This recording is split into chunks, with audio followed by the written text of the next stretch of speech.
Another question? Yes, sir, Bill. Bill Buchanan, House Immigration Reform.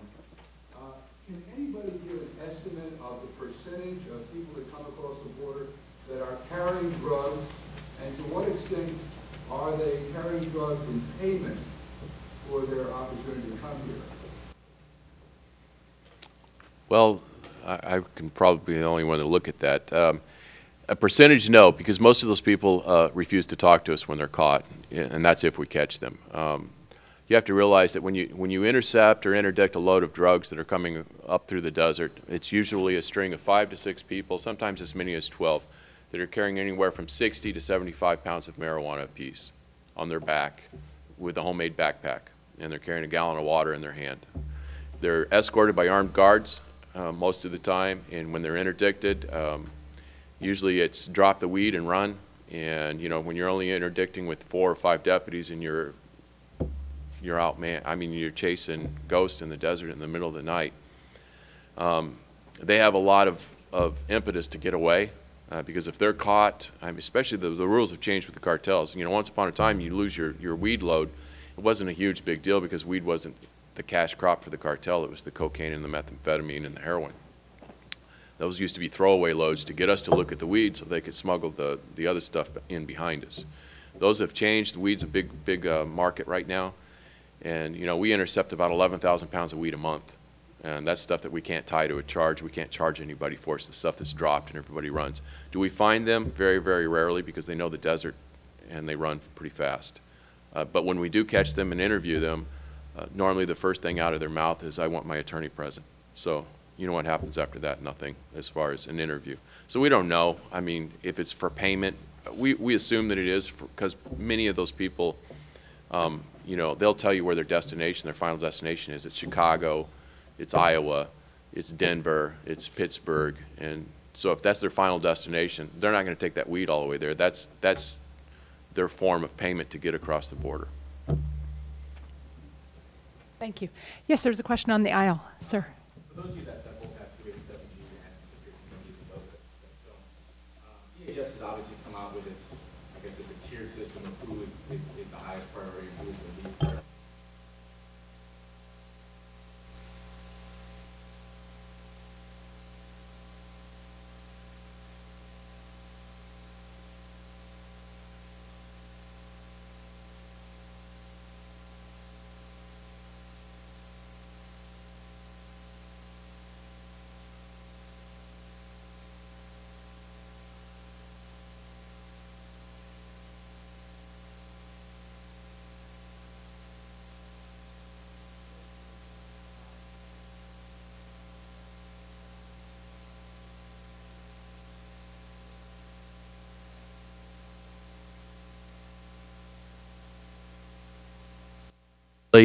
Those individuals are re-encountered within a couple months, either back in our county or some other county. At that time, ICE does treat it a little different.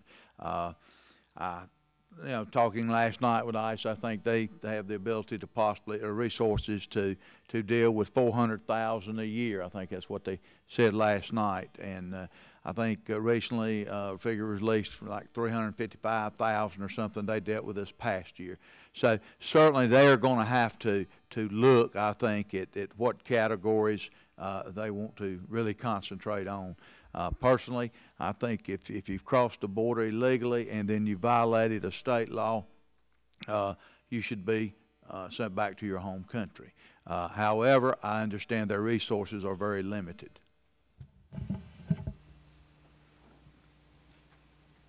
To answer your question, no, we don't get any pushback really. Even though the priorities have changed, we are still, again, the cooperation is great. But let me explain one thing to you. You know, I would make the argument, as one of the other sheriffs did, that we're talking about public safety. And the first individual that was actually brought in and arrested and turned over to ICE under 287 was an individual who was driving through a school zone during school hours, twice the legal limit of alcohol in his blood. So I would argue to you, is that not as critical a public safety issue as someone who is out there robbing, bringing drugs into this country, and committing violent crimes? So not only do they look at the crimes they're arrested for, but they also look at the criminal history of the individual. So each case is specifically different in the decision that ICE make.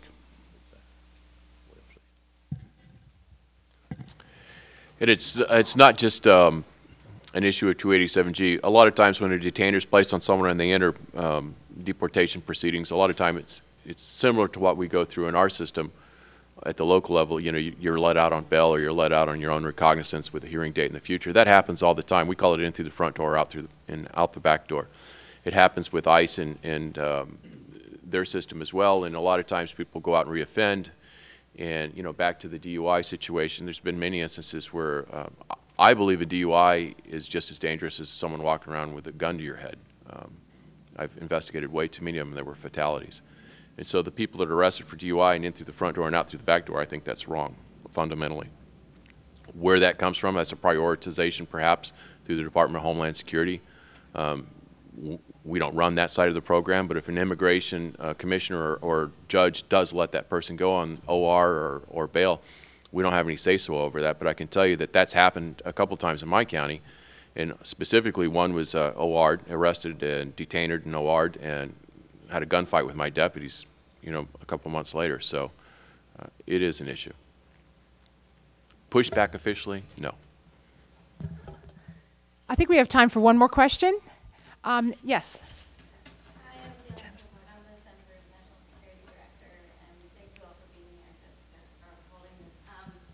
One quick question. We heard a call for help, and Representative King is sitting here, and if each of you could say your definition of help, your number one priority of what you need right now from the federal government, from Congress, to really help you get your job done, I think it would help us all walk away with sort of a to-do that are sitting here.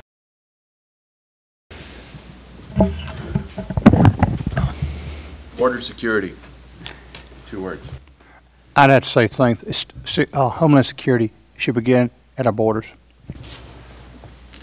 I agree with that completely, and more funding for ICE to do their job. I think border security and the sheriffs be able to do their job without getting mixed messages from Washington, D.C. I would agree with that too. The border security is going to stop them from coming up to Middle America, and even the E-Verify program, because again, they're coming up to my county for jobs, primarily jobs. If the jobs aren't there, they don't come.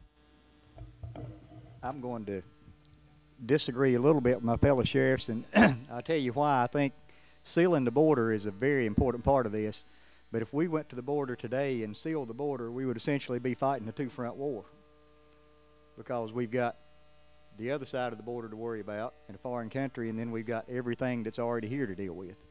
So sealing the border is the first step, but after that, the resources, not only for our federal agencies, but resources that can filter down to local law enforcement, along with the authority to be able to do the job, are the things that would probably be the most helpful, in my opinion. Right. Thank you all again for coming this morning. I think some of us will be around for a little while to be accosted if you have further questions or share contact information. But again, thanks for coming and have a good day.